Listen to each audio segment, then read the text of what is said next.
In this video, I'll be using PDQ Deploy to package and deploy LibreOffice. I'm starting this video from my GitHub page, and that's because there are a few bits of information here that I will be using for this video. And I will leave the URL in the description down below. Also, in the bottom of the page, you can find more of my videos that are related to this topic. For example, here you can find videos about my Windows Server setup, and there is also a video about my PDQ Deploy setup.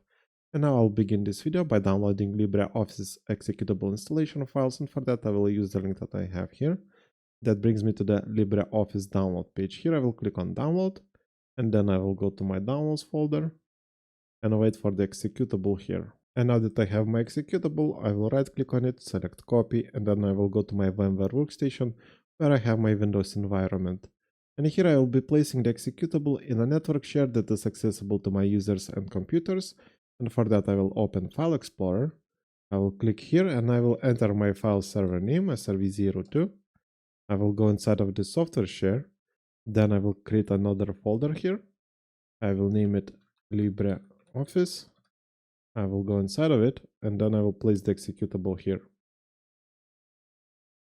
And now I can start creating my package, and for that I will go to PDQ Deploy. I will right click on packages and then I will select new package. I will name the package LibreOffice. Then I will click on steps, install. Here we need to provide the installation file, so I will click on the button right here. Once again, I will go to my file server, SRV02, software share, LibreOffice folder, and then select the executable that I have here. And because we are using an MSI file, we don't need to provide anything else. I will save the package and close this window. And now I will be deploying this package to few of my clients, so I will select the package here. Then I will select deploy and deploy once.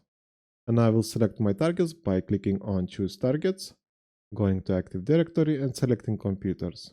I will select my client 01 and client 02.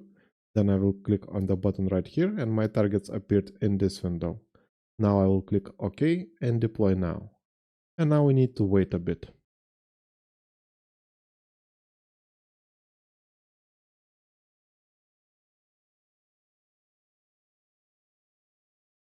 And that deployment is over. We can see that it was successful for both of my clients here, but I will double check by going to client 01 that I have here. And we can see LibreOffice desktop shortcut right here. I will double click on it and it seems to be working just fine. And that's it for this video. Like and subscribe if you want to see more videos like this, and see you in the next one.